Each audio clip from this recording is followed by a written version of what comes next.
Halo teman-teman PMI di Taiwan, balik lagi bersama aku Ken di section Breaking News. Dan di Breaking News hari ini kita akan membahas tentang Satgas memperbolehkan masyarakat Indonesia untuk buka puasa bersama. Nah, oke, sekarang lanjut aja ke beritanya. Satgas Penanganan COVID-19 di Indonesia memberitahu bahwa acara keagamaan Ramadan dan juga Idul Fitri pada tahun ini akan dilaksanakan lebih santai dibanding dari 2 tahun sebelumnya yang protokolnya sangat ketat. Pak Wiku selaku juru bicara Satgas Penanganan COVID-19 yang ada di Indonesia berbicara bahwa masyarakat Indonesia diperbolehkan untuk buka puasa bersama, akan tetapi tetap harus memperhatikan protokol-protokol keamanan yang berada di Indonesia. Contohnya menjaga jarak aman, serta teman-teman juga harus jangan lupa untuk mencuci tangan dan juga memakai disinfektan yaitu hand sanitizer sebelum makan agar teman-teman juga tidak terkena COVID-19. Beliau juga menambahkan bahwa hal-hal keagamaan seperti sholat dan juga tarawih itu juga boleh dilakukan bersama-sama, tetapi harus tetap memperhatikan protokol kesehatan juga ya teman-teman, seperti yang aku udah bilang, yaitu menjaga jarak aman antar kita sesama dan juga selalu memakai masker dengan benar serta melakukan disinfektan ketika kita mau masuk ke suatu tempat. Nah teman-teman, mungkin kita teman-teman yang di Taiwan emang udah dari dulu udah merasakan gimana sih kalau misalnya di sini udah bisa makan bareng, makan di restoran, lebih bebas dibanding yang di Indonesia. Nah buat teman-teman yang ada kerabat atau teman-teman yang bukan di Taiwan dan mungkin teman-teman mau share nih beritanya, teman-teman boleh langsung share videonya lewat link di bawah ya. Nanti teman-teman tinggal share aja ke mereka biar mereka juga tahu berita-berita seperti ini teman-teman. Oke teman-teman, mungkin breaking news hari ini sampai sini aja. Saya Ken pamit undur diri. See you on the next breaking news. Bye bye.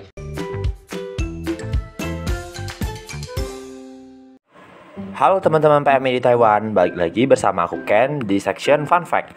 Nah di Fun Fact kali ini aku akan kasih tahu teman-teman gimana sih caranya print di 7-Eleven. Oke teman-teman, nah sebelumnya teman-teman buka dulu link yang aku udah kasih di description. Nah di link itu teman-teman buka dan pasti teman-teman langsung muncul di web seperti yang udah di layar teman-teman sekarang. Nah ini aku jelasin dulu ya teman-teman. Jadi di yang atas ini itu buat teman-teman tulis nama teman-teman nih. Nah yang di sebelahnya itu buat teman-teman tulis email teman-teman. Nah di bawahnya yang ada tanda plus itu buat teman-teman taruh dokumen teman-teman yang teman-teman mau print. Oke. Nah, teman-teman, jadi setelah teman-teman isi, tampilannya akan berubah menjadi seperti ini kurang lebih. Nah, setelah teman-teman udah kayak keisi kayak gini, teman-teman jangan lupa teman-teman klik tanda yang di bawah itu yang ada tulisan WO-nya, itu teman-teman checklist. Terus teman-teman pencet yang tombol warna hijau yang ini. Oke. Setelah teman-teman klik, teman-teman akan muncul barcode dan juga notifikasi kode kayak gini. Nah, jadi ini tuh sebenarnya ya yang ini pertama yang Sangchuan Zhiqi itu artinya teman-teman kapan teman-teman upload file ini. Nah, yang di sebelahnya itu maksimum teman-teman bisa print itu kapan. Nah, sebelahnya ini informasi teman-teman waktu teman-teman nanti sampai di Sevel, teman-teman perlu informasi yang di sebelah sini yang ada barcode sama nomor. Oke? Langsung kita ke Sevel. Oke, sekarang udah di Sevel nih. Nah, teman-teman sama kayak kemarin, di tempat yang sama di tablet ini, teman-teman klik yang ada lambang printer. Setelah teman-teman klik, dia akan muncul pilihan seperti ini. Nah, teman-teman langsung pencet aja yang ibon itu, yang ada tulisan ibon-nya. Nah, teman-teman pencet. Setelah teman-teman pencet, dia akan muncul tampilan seperti ini, teman-teman. Nah, di tampilan yang seperti ini, teman-teman bisa pilih. Teman-teman mau dari HP teman-teman scan barcode-nya atau pakai pilihan yang kedua, yaitu teman-teman tulis kodenya yang udah tadi di barcode. Oke? Nah, setelah teman-teman pilih dan teman-teman isi, akan muncul pilihan seperti ini. Teman-teman pilih pilihan yang pertama. setelah teman-teman pilih pilihan yang pertama, teman-teman langsung muncul kayak tampilan yang teman-teman bakal print itu apa sih gitu. Nah, terus teman-teman pencet Syaipu yang di bawah yang abu-abu.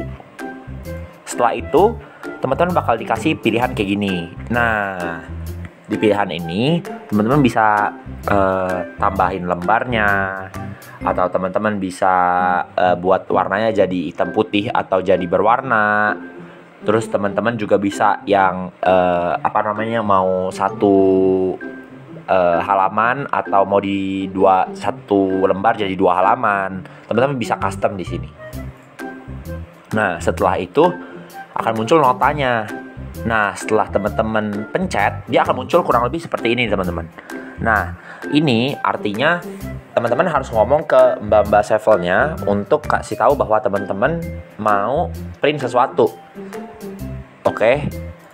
Nah, setelah teman-teman kasih tahu, biasanya langsung dia bakal bantuin teman-teman.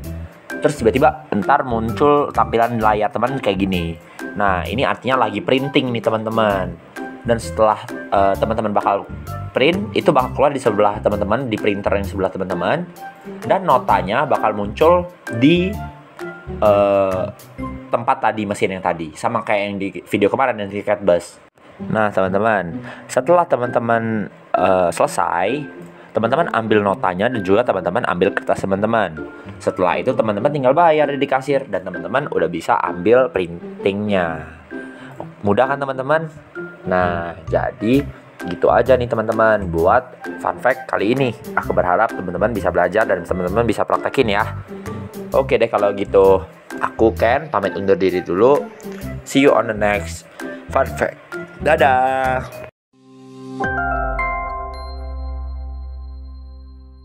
Halo teman-teman PMI di Taiwan, balik lagi bersama aku Ken dan juga Mas Bagus di sini.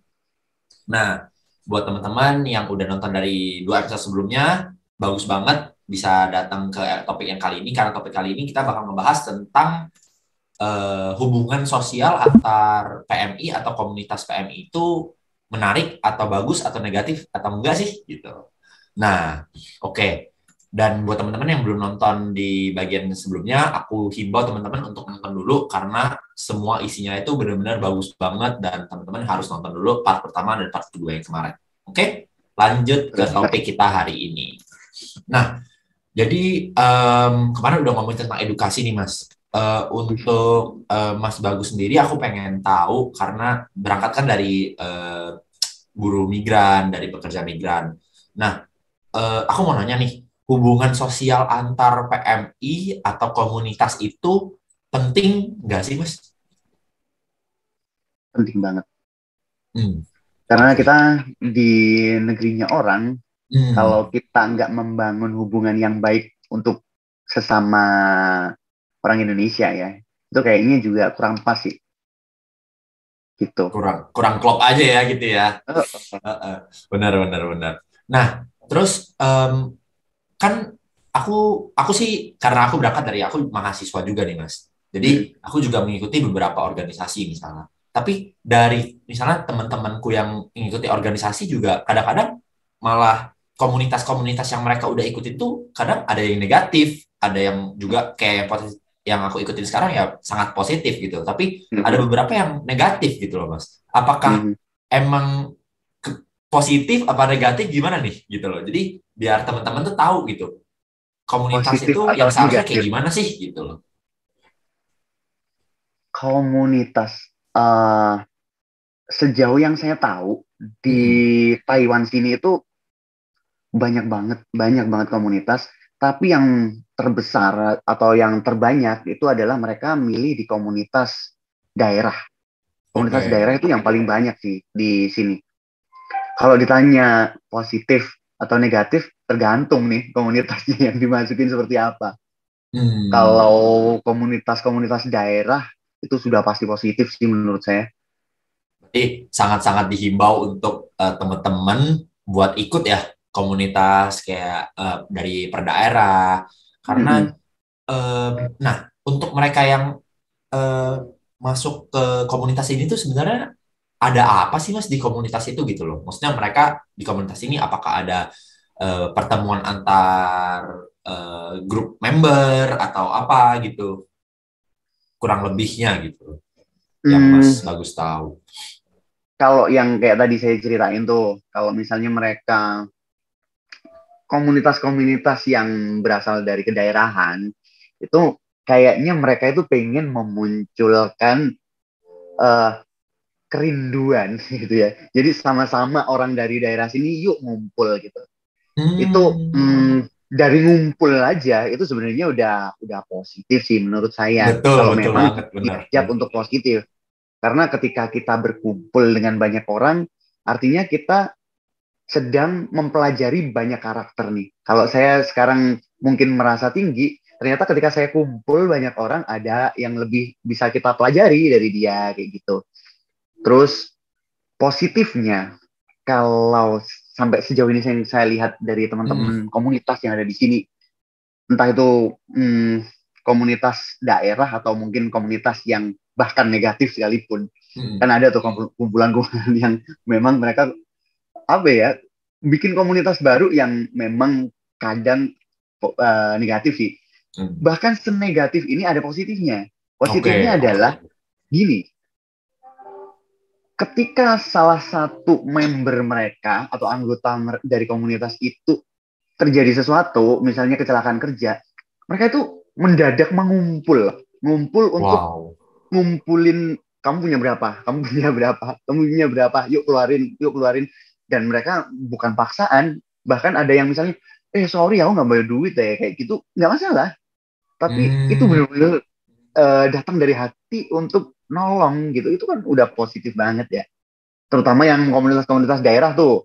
Kalau komunitas-komunitas daerah itu biasanya kalau seandainya di tempat daerah asalnya mereka ada apa namanya, ada gempa bumi gitu misalnya, bencana mereka ya, juga ngumpulin uang untuk dikirim ke sana gitu.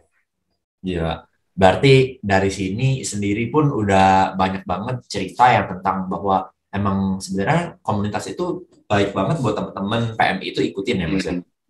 Tapi ya memang kalau teman-teman yang masih belum bergabung dengan komunitas, tolong diperhatikan nih komunitasnya seperti apa. Kalau bisa cari komunitas yang bagus lah, yang baik gitu.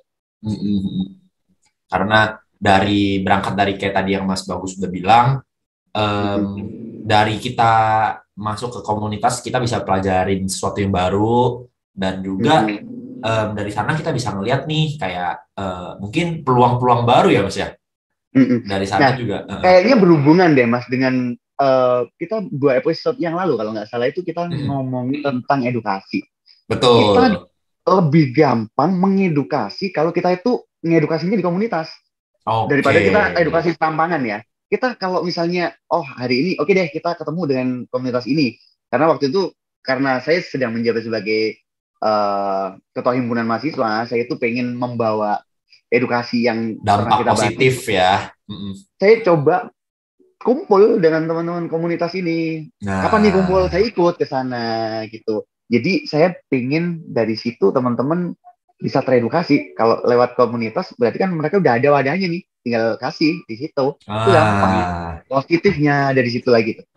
Nah, bisa dapat peluang itu lagi guys gitu loh. Jadi banyak banget sih dari komunitas-komunitas itu, banyak banget pasti sesuatu yang emang udah disiapin, dan itu aku yakin positif, dan kalian tinggal mau ambil atau enggak aja gitu loh. Nah, makanya buat teman-teman yang belum join komunitas buat teman-teman sendiri, mungkin boleh cari-cari tuh, udah boleh cari-cari komunitas apa sih yang cocok buat aku, komunitas apa sih yang emang bagus nih buat perkembangan aku di sini gitu loh. Jadi bukannya ke Taiwan buat bekerja doang, tapi juga kayak tadi yang Mas Bagus sudah sempat ngomongin di episode sebelumnya, edukasi leher ke atas juga makin bertambah gitu loh teman-teman. Gitu. Nah, oke. Mungkin episode yang kali ini sampai sini aja nih teman-teman. Aku harap teman-teman bisa dapetin sesuatu dari episode kali ini. Nah, ntar kita bakal bertemu di episode selanjutnya bersama Mas Bagus juga ya. Oke, see you guys. Bye-bye.